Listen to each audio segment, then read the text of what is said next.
So where we left off, you were talking about moving out to California and banging your car into poles, and Right. just pick up from there. I passed my driving test, which is a miracle in itself. I had a little office at 144 South Beverly Drive, one room. I'm not saying one room in a secretary's room. I'm saying one room, and the phone kept ringing, believe it or not. And I found out I had the old number of the 20th Century Fox casting department, and people were calling me for jobs. And to this day, I kept that number. It's 275-6135. I've had it as long as I've been in California, which is great. Uh, so I really did nothing. I mean, I'm telling you, if I booked someone on the Hollywood Palace, or I did something, or I went to Vegas, and then the reason I had come to California, one of the reasons is they thought I should sign some stars. So I actually tried it. I knew the press agent for Jack Palance. And I took him to lunch at the Brown Derby. And Jack Palance Massey is a great guy. We had a great lunch. And at the end he said, Bernie, I really like you. What can you do for me? And I said, absolutely nothing. He was a star. I said, I wish I could do something. You don't want to do television. And I said, what can I do for you? He said, look, if anything ever happens where I need some help, I'll call you. I've never heard from him, of course. But it was a great lunch, So I figured there were two things I knew. I knew I could sign comedians. And I also knew that writers, producers, and directors, television writer, producers, and directors, young writers, couldn't get anyone to represent them then. So little by little, I knew Pepe and Nailsworth, who were out here doing the Jonathan Winter show, producing it. I signed them.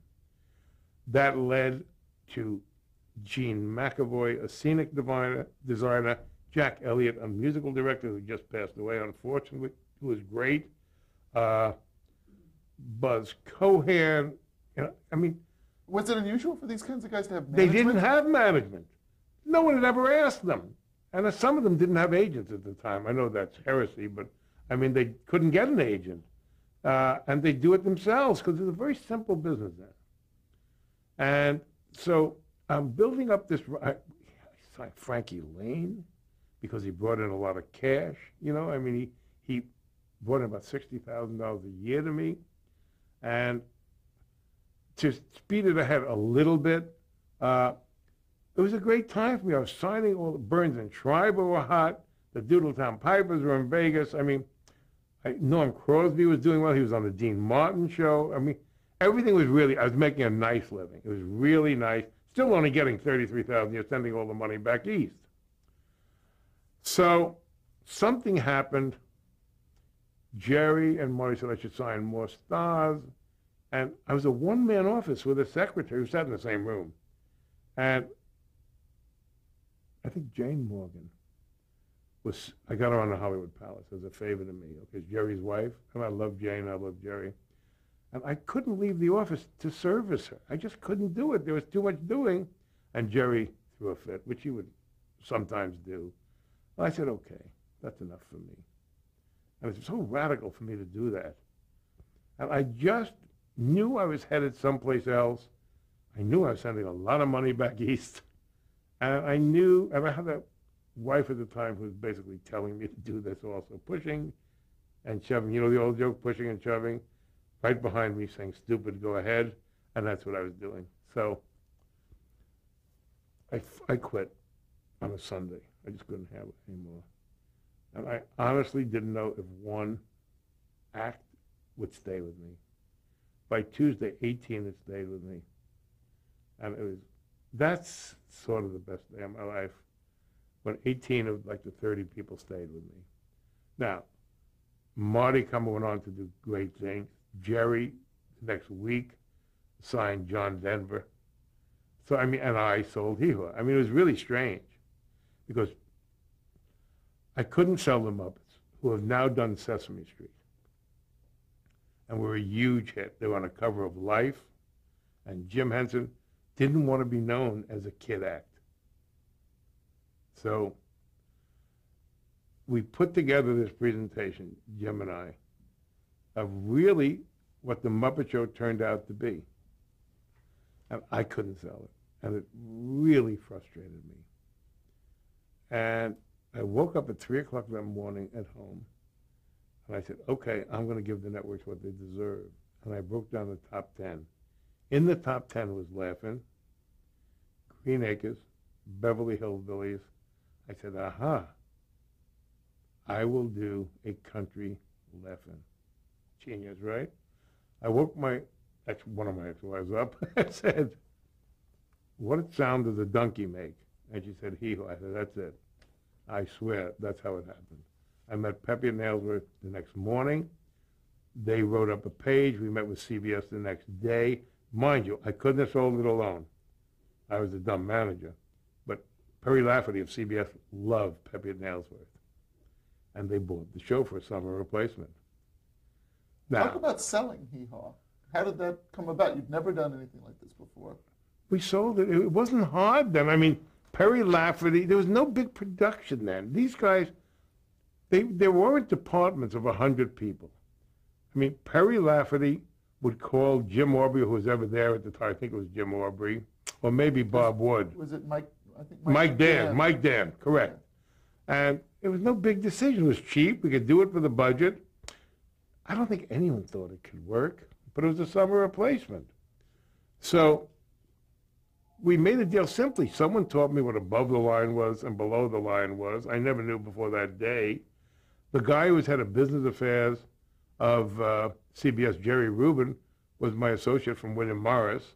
So he taught me everything I had to know, so I made a very good deal. Everyone was making fun of me for selling the show. We went to Nashville to do it. We did 13 shows in 3.5 weeks. And all my clients were on the show, not the singers, you know. But we found out who to use because Buck Owens and Roy Clark had done Jonathan Winters. So Frank and John Ellsworth knew who they were. We got them to host the show. We went down to Nashville in a little studio and did it. It cost no money. We made a lot of money. And the first night it went on the air, it did a 41 share. 41 share. I mean, unheard of today. But then it was even spectacular. And still they didn't want to pick it up because it was really a cornbone show, you know. We did the cornfield to replace I stole everything from George Slaughter. He knows it. I did on the Muppet Show too, everything from George Slaughter. And so I'm paying him back today, but it's fine. But every premise can be improved and made. And there's only 7 new premises anyway. You happen to have 2 of them. So it became a hit. And then this is some series of events. It was a very strange time in America. The Smothers Brothers were anti-war. And they were having a big fight with CBS about freedom of speech. CBS fired them, put on Leslie Uggams, who really dropped dead. I mean, the show was terrible. And what was around to pick up? Hee-haw. Once again, huge ratings. So this is going from now summer replacement to on the fall schedule? On the fall schedule. And I mean, you would think, and you know, I was not making a lot of money on this show. I think. What was your commission on the show? I think my commission on the show was, my God, maybe $2,000, maybe less, maybe $1,000. It wasn't a lot. But that was your package, though. That was my package, but somehow Frank and John were signed to GAC, which became ICM, so they got some money. Believe me, for my idea, I got very little. I mean... So as the creator, were you credited as No, what are you, crazy? Would I ask for that then? It taught me a lesson, though, in the future. But, no. I was just a guy who did something for his clients, who made a lot of money. And you didn't even have producer credit on it. And I didn't have any credit on the show. So, it teaches you a good lesson. Everything teaches you a lesson if you're smart. So that became a hit. But then a year later, Fred Silverman came in to CBS from, I don't know where he was before. He was at CBS, I think. He was at CBS, elevated, but he elevated. And he decided that all country shows should go, including Green Acres, including everything that was on the air, what was the Don Knotts show. I mean, all those shows went. Petticoat Junction. Petticoat Junction, and now Hee-Haw went. And I thought it was the end of that, except along came Nick Manoff, who had produced the Hollywood Palace, who wanted to go into business with Frank Pepiot and John Aylesworth. And Nick, God bless him, had this vision to syndicate first run hee haw. Now, this is 1971 or 2. And my God, no one had really done that. And Nick gave up 6 months of his life. And the 3 guys mortgaged their houses. And I kept saying, don't do it. Genius that I am. Don't do that. If no one buys it, don't do it. And in all deference to Nick and Alan Courtney, who helped them, they sold piece by piece How'd they do it? by piece. They went to every advertising agency in New York and begged and borrowed half a spot, and they got it on the air. So they literally went market by market? Yeah, they had There was produced the nobody show doing before it. they had the money. No, they did it themselves. There was no syndicator doing it. This was them. And I kept saying to Frank, you're producing a show, getting no money for it. My God. They just hit the syndication. Millions and millions of dollars. So for that, I was getting $40,000, which now is the big time, right? And they were making, I'm telling you, millions. And in the end, I got $75,000 a year, which is fine. I mean, in retrospect, it was great. I was still a little upset that they were making so much money and I wasn't. But when they sold out, they gave me my first big money, which was great. So it was a great lesson in what not to do with an idea. Although as a young guy, I would do it again probably. But the reputation began seeping out that I had done that. And so now I was in the television business.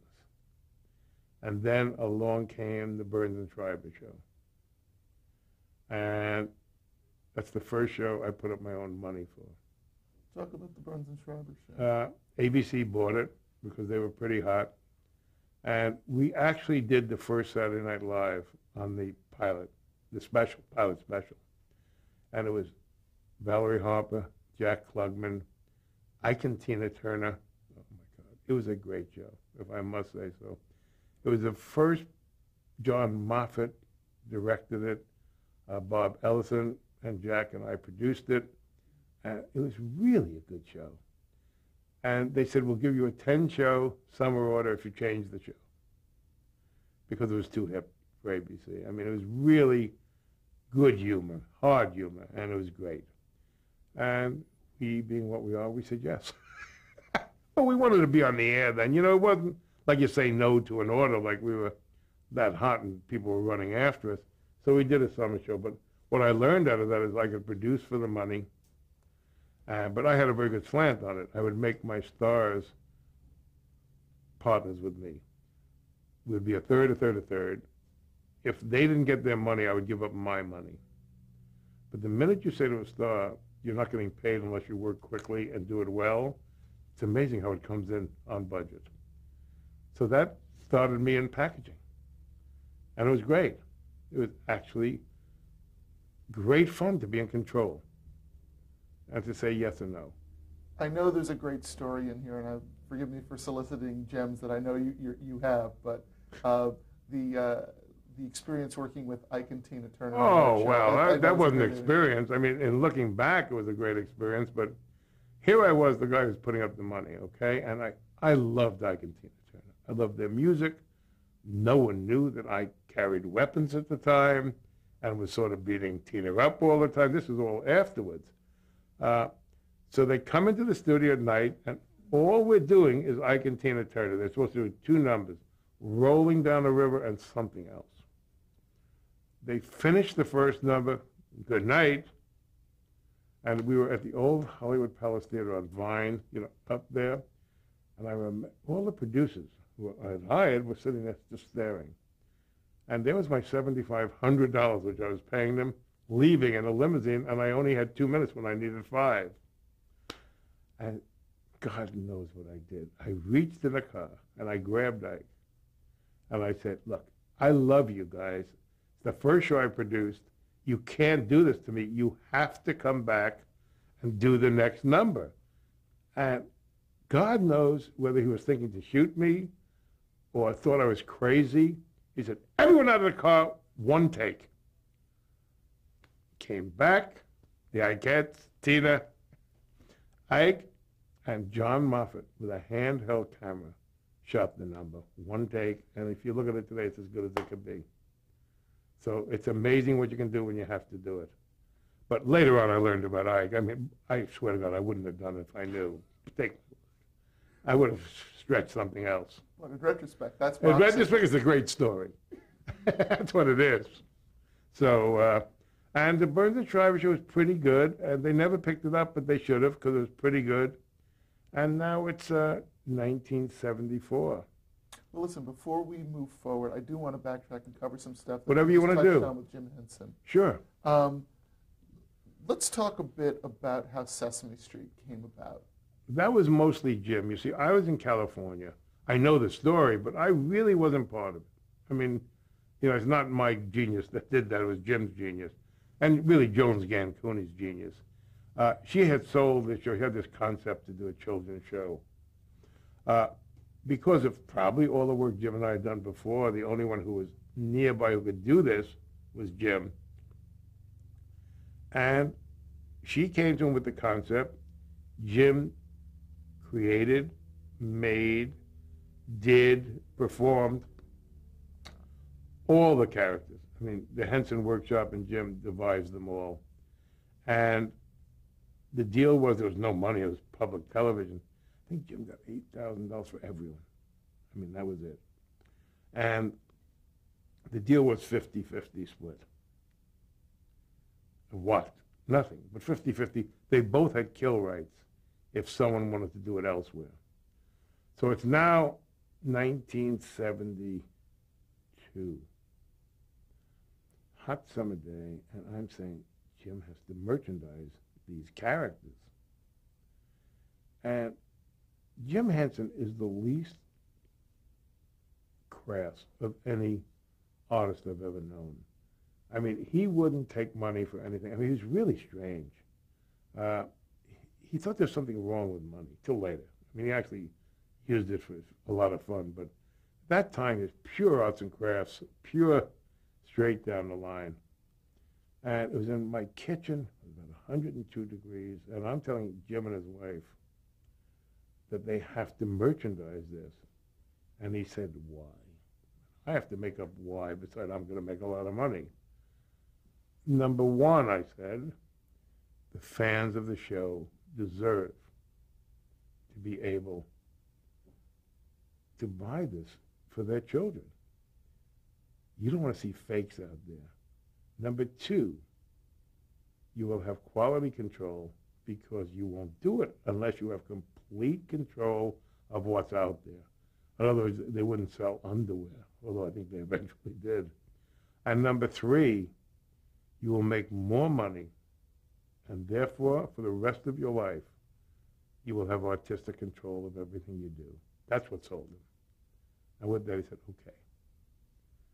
And that's when we made the deal. And certainly, it kept that show on the air for years because no one had, if they didn't have that money, they probably would have taken it off before with all the publicity. So you really feel that the merchandising is what... Oh, without a doubt. I believe it. I mean, I don't know if Joan Gansconi will say that, or public television will say that, but the way the world's going now, certainly, I do believe the merchandising helped. But Jim's theory was always format the show around the world. Being with puppets, people could put any language into it, and it ended up being in over 100 countries. I mean, that was Jim. What was his vision for his career? What did he really want to do? Jim, till the day he died, really wanted to play with toys. I mean, if you see The Lion King, that's what Jim and I were trying to do 3 years earlier, putting all this technology to work on the stage. It was all Jim. I mean, I couldn't enjoy it because all I saw was Jim and his characters and his new, not that Susan Stroman didn't do a great job. I don't mean to do that. But this is what I really had wanted Jim, not The Lion King per se, right, but using that technology that he perfected. Like in the movies, the bike, you know, how would that bike move? When Kermit on the bike in the Muppet movie, yes. Well, all it was a crane above. I mean, just bring it along. But Jim had a way of doing things that was, and in the end, what he was going to do before he died was sell to Disney not because he necessarily loved Disney, but because Disney could keep his characters alive, give the company enough money so he could tinker with 3D, digital, and everything else he wanted to do. It was all about doing more stuff. What very few people know is that before Jim and I had gone trying to buy Disney, before Eisner did, and Jim's scheme was that we would find the business end, he would be Walt, which he certainly could have been, and that he and I both knew those cassettes, those movies existed that had not been released on video, which is what Frank Wells knew better than anything. So I mean, I'm not saying we would have done as well, but Jim thought of buying it. It was Jim. Jim knew, and I do believe that everyone should have made that deal with Disney because that's what Jim wanted, and tax lawyers and things like that prevented it. But Jim just wanted, the last big thing he did was the 3D movie at Disney World. If you ever see it, it's as good as it gets. It's fantastic. And to this day draws the biggest crowds. So, I mean, Jim was a once in a lifetime. Talk about the development of Kermit. You were sort of privy to. Well, Kermit was Jim. I mean, I don't know there was a lot of development of Kermit. I mean, but as I recall, he wasn't a frog originally or something? That you got me. When he came to me, he was a frog. Oh, really? Oh, yeah. I don't know what he was, but tell me. No, seriously, I'm not being facetious. I'd like to know. I just seem to remember the character sort of went through different stages. Oh, I'm sure it did with Jim. Everything went through a big thing. He could have been a duck. Who knows what he was? All I know is Jim's voice and personality. Jim believed in the entire world. He was naive, but he was sophisticated. You know, Kermit was every man to Jim. Oh, God. And it was even on the Muppet Show when Kermit would meet a star. That was Jim meeting a star. You know, it was, oh, golly, this is great, you know? And Miss Piggy was the one who started out really as Piggy Lee, after Peggy Lee. Jack Burns did that, I mean, originally. And then it was in a sketch and later became Miss Piggy. So that was interesting transition. Talk about your personal relationship with Jim Henson. You can't have a friend better than that. Look, I'm as far left as he ever got in his life. But Jim, beneath the Hensonian stoicness, was like one of the great livers of all time. He loved fast cars. He loved show business. And he loved everything that attracted him in the world and went after it. And, you know, he ended up with Missoni sweaters and scarves, and he became very grand, you know, I mean, in a bizarre way for a very simple man. But he loved life, and he would rent a yacht as soon as look at it. He took me on my first yacht trip, and celebrating our, 25 years together in the Mediterranean. And he was such a classy guy. He said, bring whoever you want. I'm doing this for you. And we had some fun. It was great. But that was Jim, you know. I mean, he was just, you would think he didn't remain arts and crafts. He really always saw bigger things for the company, himself, and the world. He was a great world force. And we don't have enough of those guys around. I mean, he's terrific. Now talk about the early attempts to, and then eventually selling the Muppet Show. Well, the early attempts were really, I mean, even on the show we first saw, sold starring the Muppets, Kermit, the cigarette sponsor said, oh no, you're going to have a frog selling cigarettes. So eventually either the Doodletown Pipers or Burns and Schreiber were the front people of those shows, not a frog. And even though Sesame Street was, it was a worldwide hit. It was huge. And the merchandising was huge. And I thought going to a network selling The Muppet Show, which was, once again, I say, a ripoff of Laugh-In and/or Hee-Haw and/or any old variety show that we stole from Milton. We stole from Milton Berle, The Men in the Box, Statler and Waldorf, certainly was stolen from Milton Berle. And we wrote this great thing with the Muppets, you know? We thought it was a great thing. I didn't even know it was.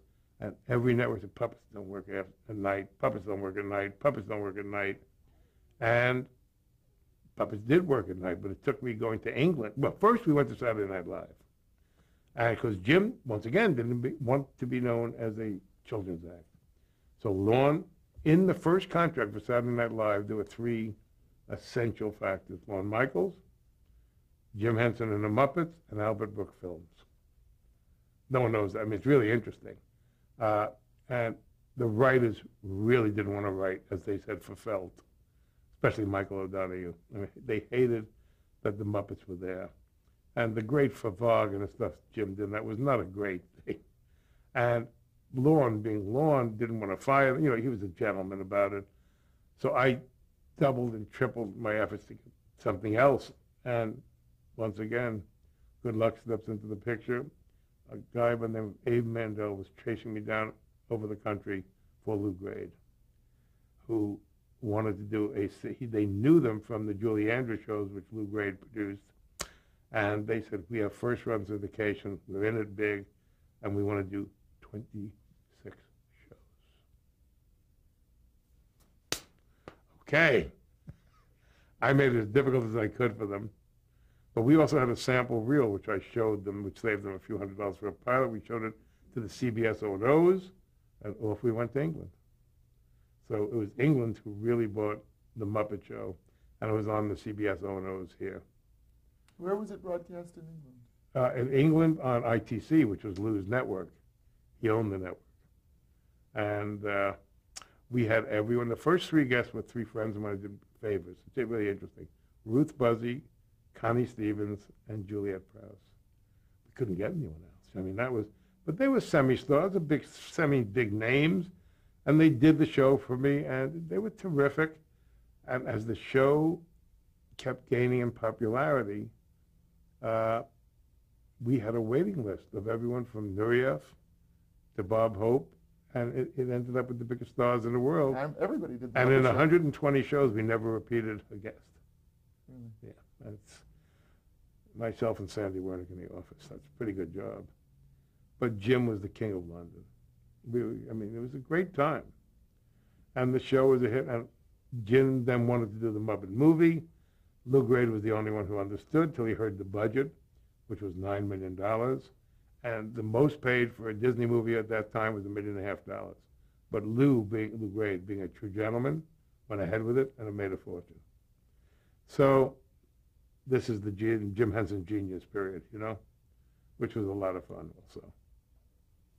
All right, now we're going to touch on a few things here in the early 70s, and then we're going to move into Saturday Night Live, which you've already touched on. Well, that's the early 70s, right? 74.